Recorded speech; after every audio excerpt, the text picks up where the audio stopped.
যে সম্পর্কে বন্ধুত্বটা একেই দিদির মঞ্চে ছেলের প্রেমিকাকে নিয়ে এই কোন কথা ফাঁস করে দিলেন শ্রাবন্তী। একেবারে বিরাট আলোচনা, কোনো রাগঢাক নয়, একেবারে খুল্লাম খুল্লা সব বলেই ফেললেন শ্রাবন্তী। জানেন কেমন সম্পর্ক দুজনের? ছেলে ও ছেলের প্রেমিকাকে নিয়ে কোন কথা ফাঁস করলেন শ্রাবন্তী, দেখুন। দিদি নাম্বার ওয়ানে খেলতে আসছেন আমার বস সিনেমার অভিনেত্রীরা। এদিন সেই পর্বের ঝলক প্রকাশ্যে এলো। সেখানেই দেখা গেল ছেলে ঝিনুক ওরফে অভিমন্যুর প্রেমিকাকে নিয়ে কথা বলছেন শ্রাবন্তী চট্টোপাধ্যায়। এদিন জি বাংলার তরফ থেকে যে প্রোমো প্রকাশ্যে আনা হয়েছে সেখানে দেখা যাচ্ছে আমার বস ছবির অভিনেত্রী এবং গায়িকা প্রস্মিতা পাল এসেছেন। গায়িকাকে এই ছবি থেকে ইতিমধ্যে হিট হয়ে যাওয়া গান বসন্ত ডেকেছে আমাকে গাইতে দেখা যাচ্ছে। সেই গানে সুরে সুরে নাচবেন ছবির দুই অভিনেত্রী শ্রুতি দাস এবং ঐশ্বর্য সেন। এই তিন তারকার সঙ্গে এদিন দিদি নাম্বার ওয়ানের মঞ্চে হাজির থাকবেন শ্রাবন্তী চট্টোপাধ্যায়ও। তার সঙ্গে রচনা বন্দ্যোপাধ্যায়কে তার ছেলে এবং ছেলের প্রেমিকাকে নিয়ে কথা বলতে দেখা যায়। রচনা এদিন শ্রাবন্তীকে বলেন, শ্রাবন্তীর ছেলে যখন বড় হয়েছে এবার ছেলের প্রেমিকা হবে। জবাবে নায়িকা বলেন, নিশ্চয়ই হবে, আছেও। তিনি এদিন তারপর একই সঙ্গে জানান, আমি ফ্রেন্ড, সব সময় বন্ধু, যে কোনো সম্পর্কে বন্ধুত্বটা খুব জরুরি। ছেলের প্রেম করা নিয়ে মা শ্রাবন্তী চট্টোপাধ্যায় কুল বিন্দাস। ছেলেকে আদরে মানুষ করছেন শ্রাবন্তী। মাত্র 16 বছর বয়সে মা হয়েছিলেন তিনি। ছেলের সঙ্গে তার বয়সের ফারাক তেমন একটা বেশি নয়। ছেলে বড় হয়েছে, সঙ্গে মাও। ছেলেকে প্রায় বন্ধুর মতো মনে করেন শ্রাবন্তী।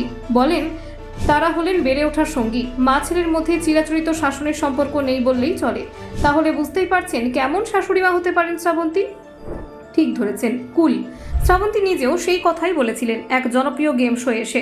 রচনা বন্দ্যোপাধ্যায়কে তিনি একবার বলেছিলেন, আমি খুবই মাই ডিয়ার শাশুড়ি হব। আমার ছেলের সব বন্ধুদের নিয়ে আমি বেড়াতে যাই, রেস্তোরাঁয় খেতে যাই, সবাইকে আমি চিনি। শ্রাবন্তীও তার প্রথম স্বামী পরিচালক রাজীব বিশ্বাসের একমাত্র সন্তান অভিমন্যু।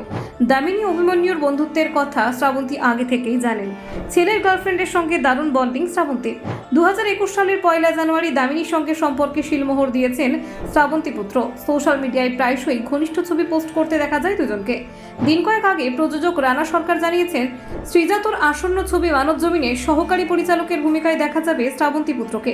অভিনেত্রী জানান, ছেলের ক্যামেরার পেছনে কাজের প্রতি বেশি আগ্রহ রয়েছে। প্রসঙ্গত উল্লেখ্য, বাংলা টলিউড ইন্ডাস্ট্রিতে শ্রাবন্তী চ্যাটার্জি এক বিখ্যাত ও সর্বাধিক চর্চিত অভিনেত্রী। তিনি শুধু ভারতীয় চলচ্চিত্রে নয়, অভিনয় করেছেন বাংলাদেশের বিখ্যাত অভিনেতা সাকিব খানের সাথেও। 1997 সালে সিনেমা জগতে পদার্পণ করেন তিনি। 2030 সালে চ্যাম্পিয়ন সিনেমার মাধ্যমে টলিউডের নিজের পাকা জায়গা করে নেন।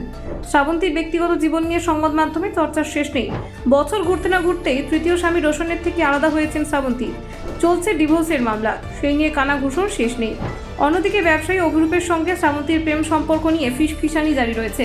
অভিনয়ের পাশাপাশি শ্রাবন্তী বরাবর চাইতেন সাজানো সংসার হবে তার। স্বামী সন্তানকে নিয়ে সুখে ঘর করবেন, তবে এই পর্যন্ত সবই অসফল। ব্যুরো রিপোর্ট, নির্ভীক বার্তা।